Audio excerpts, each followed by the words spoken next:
कोई गुरु बिन भवनिधि तरहि न कोई। गुरु बिन भवनिधि तरहि न कोई। गुरु बिन भवनिधि तरहि न कोई। जो बिरंची शंकर सम होई। जो बिरंच शंकर सम होई। जिसके जीवन में गुरु नहीं, उसका जीवन कैसा है? अंधकार जैसा। कैसा? जिसके जीवन में गुरु नहीं है। बाबा तुलसी ने एक चौपाई लिखी, रवि पंचक जाके नहीं, ताहि चतुर्थी नाही, तेहि सप्तक घेरे रहे, कबहु तीर्थ आना। समझे इसका भाव? रवि पंचक जाके नहीं। रविवार से पांचवा बार कौन सा है? गिनो।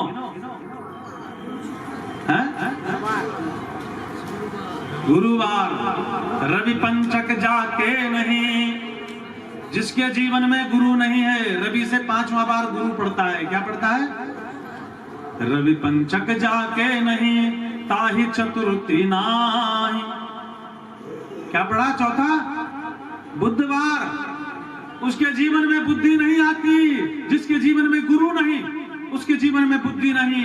वो तो पशु बुद्धि में मान गया। अगर बुद्धि है तो पशु जैसी है। क्या है? मनुष्य रूपेण मृगश्चरन्ति। बस मनुष्य तो है, देह शरीर मानव का मिला है, बुद्धि पशुवत है। पर जिसके जीवन में रवि पंचक जाके नहीं, ताहि चतुर्थी नाही। जिसके जीवन में गुरु नहीं, उसके जीवन में बुद्धि भी नहीं आती साहब। और तेहि सप्तक घेरे रहे। उसको किसने घेरा होता है? सप्तक कौन सा? सातवां बार कौन सा पड़ता है? शनि। उसको शनि ने घेरा होता है चारों ओर से। जिसके जीवन में गुरु नहीं, उसके जीवन में बुद्धि नहीं, और बुद्धि नहीं तो शनि ने घेरा होता है। तब आप अपनी जन्म कुंडली किसी को भी दिखा लो, किसी ब्राह्मण को दिखा लो, बड़े से बड़े ज्योतिष वाले को, वो कहेगा तुम्हारा ग्रह शनि ने घेर रखा है। क्या कर रखा है? तेहि सप्तक घेरे रहे, कबहु तीर्थ आना। बड़ा सुंदर भाव दिया। उसके जीवन में कभी तृतीया नहीं हो सकती। रवि से तीसरा बार कौन सा है? बोलो। मंगलवार है। कौन सा है? जिसके जीवन में गुरु नहीं, उसके जीवन में बुद्धि नहीं, और जिसके जीवन में बुद्धि नहीं, उसको शनि ने घेरा होता है, और जिसको शनि ने घेरा होता है, उसके जीवन में कभी मंगल हो नहीं सकता। और जिसने गुरु की शरण ले ली, उसके जीवन में बुद्धि भी आ जाती है। उसे कभी शनि घेर नहीं सकता, और उसके जीवन में कभी अमंगल नहीं हो सकता। इसीलिए बाबा तुलसी ने कह दिया, मंगल भवन अमंगल हारी। मंगल भवन अमंगल हारी। द्रवहु सुत सरत अजर बिहारी। द्रवहु सुत सरत अजर बिहारी।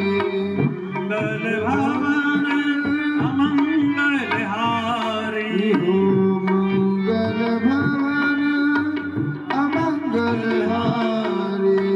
द्रवहु सुत सरत अजर बिहारी। द्रवहु सुत सरत अजर बिहारी। मेरे श्याम, मेरे श्याम, श्याम मेरे श्याम, मेरे श्याम।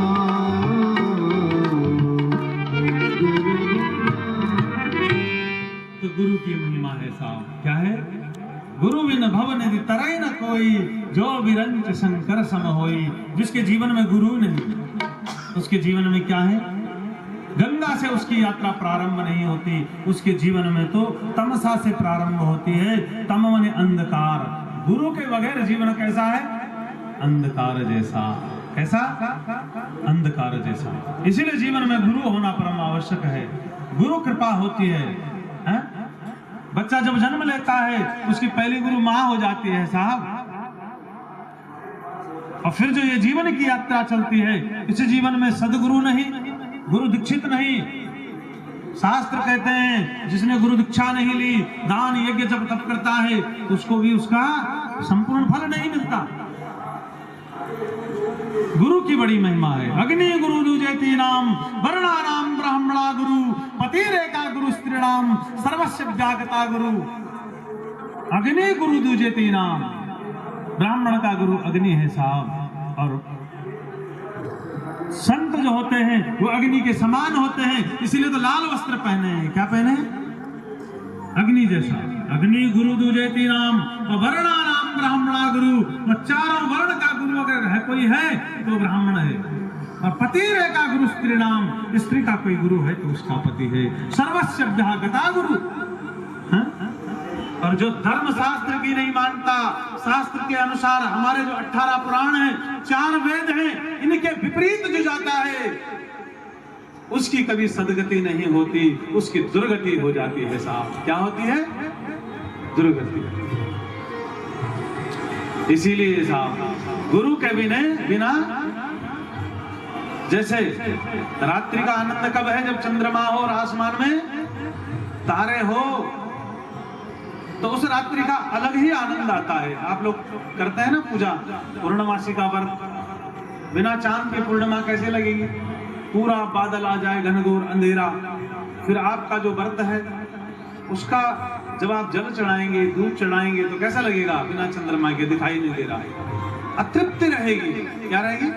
कोई तृप्ति नहीं मिली, पर चंद्रमा दिख रहा है। आपने व्रत कैसे किया, कितना पूजा पाठ की, ये नहीं। और शाम को जब चंद्रमा दिख गई अपने छत से, फिर आपने थोड़ा गंध अक्षत पुष्प चढ़ा दिया, तो बस मानो यूं लगता आज अपना व्रत जो है पूर्ण हो गया।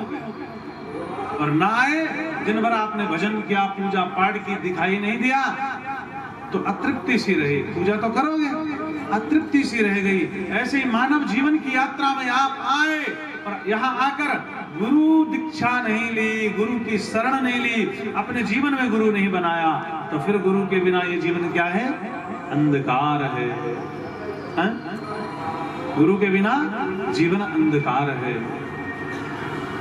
इसीलिए देव मुनि दुजा जाता, क्षत्रिय वैश्य शूद्र बिडालका, पशु मलिच्छ चंडालो, विप्रह दस पर कृतता। यहाँ प्रकृति दी है विप्रों की साथ। गुरु की शरण ले लो, ज्ञान ले लो। जिसके जीवन में गुरु आ गया, अंधकार दूर चला जाता है, नष्ट हो जाता है अंधकार। अंधकार की जो यात्रा है वही समाप्त। जिस दिन गुरु के मुख से एक मंत्र गया कानों में, वो इधर से गया इधर नहीं निकल जाता, वो मंत्र इधर से इधर हृदय में वास करता है। और जब यहाँ उसका वास होने लगता है, आपने भागवत की कथा में तो सुना ही है, ध्रुव को मंत्र दिया नारद जी ने, मंत्र बोलने लगे, हृदय में परमात्मा की दिव्य छवि दिखने लगी। क्या दिखने लगी? ध्रुव जी ने तपस्या की, साधना की। ये गुरु मंत्र का ही चमत्कार है कि गुरु मंत्र हृदय में गया। और वाल्मीकि जी प्रसिद्ध हो गए, गुरु ने मंत्र दिया। ये कान में जो मंत्र गया है ना, इसलिए श्रुति की महिमा है साब संसार में। यहाँ गुरु का मंत्र गया, हृदय में परमात्मा का वास हुआ। क्या हुआ? वास। कई माताएं कहती है, महाराज पति अगर शराबी है और भाव न बैठे तो गुरु दीक्षा किससे लें? क्या लें? गुरु का भाव। किसी से प्रेम करो तो इतना करो कि उसमें परमात्मा नजर आने लग जाए। क्या आ जाए? उसके अवगुण समाप्त दिखने लग जाए। क्या लिखने लग जाए? कई लोग माताएं पूछती है कि मैं तो अपने पति को गुरु ही मान लूं, पर कैसे? उनमें तो मुझे भाव नहीं आता, वो तो नशा करते हैं। जिस दिन हृदय से प्रेम करने लग जाओगे, संसार में किसी से भी प्रेम करो तो इतना करो कि उसमें कुछ बुराई न दिखे। और प्रेम ते प्रकट होय मैं जाना, फिर तो उसमें प्रेम में ही परमात्मा प्रकट हो जाते हैं। किसमें? प्रेम में ही परमात्मा प्रकट होते हैं। बिना प्रेम के बिना भाव रीझे नहीं नटवर नंद किशोर, वो तो प्रेम का भूखा है परमात्मा। ऐसे आपके जीवन में भी आपका पति हो, गुरु हो, बस उस प्रेम के सरोवर में इतने डूब जाओ कि बस उसी में परमात्मा दिखने लग जाए। गुरु की यही महिमा है। गुरु बना लिया। कई लोग कहते हैं महाराज जी हमें मालूम नहीं था, गलत गुरु से दीक्षा ले ली, क्या बदला जा सकता है? ना? अरे जिस माँ के गर्भ से जन्म लिया वो माँ गलत निकल गई, क्या बदल जाएगा? जिस बाप ने पाला, लोग कहें ये बाप शराबी है, बदल दो, बदला जाएगा। ऐसे ही जीवन में गुरु है साहब। आपने कैसे लिया, क्या लिया, परिस्थिति कैसे रही, आप सिर्फ परमात्मा की दृष्टि से भजना प्रारंभ कर दो। क्या कर दो? अब गुण छोड़ दो।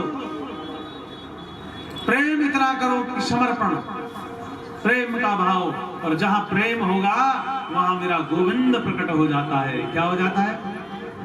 गोविंद प्रकट हो जाता है। आप तो माँ गंगा की इस गोद में, प्रयागराज की इस भूमि पर, जहां गंगा की रज के ऊपर हम सब बैठे हैं, यहाँ भाव से अपने जीवन की यात्रा गंगा से प्रारंभ कर दो कि अब इस हृदय में ये मन जो है ना, ये सिर्फ परमात्मा का है। आज के बाद हम इस शरीर से कहीं भी यात्रा करेंगे, ये चलता फिरता रथ है। इस रथ से हम किसी भी पथ पर निकल पड़ेंगे, सिर्फ मेरे कन्हैया का नाम हृदय में होगा। किसका? कन्हैया का। अब करो ना माँ गंगा की उपासना और जीवन में गुरु के प्रति समर्पित बस भाव, एक सच्चा भाव रखो। और जिसके जीवन में गुरु नहीं है साहब, मैंने कह दिया, उसे सब तक ने घेरा होता है, उसे कोई बचा भी नहीं सकता। बोल तीर्थराज प्रयाग की, गंगा मैया की, सदगुरुदेव भगवान की। आइए बड़े भाव, बड़े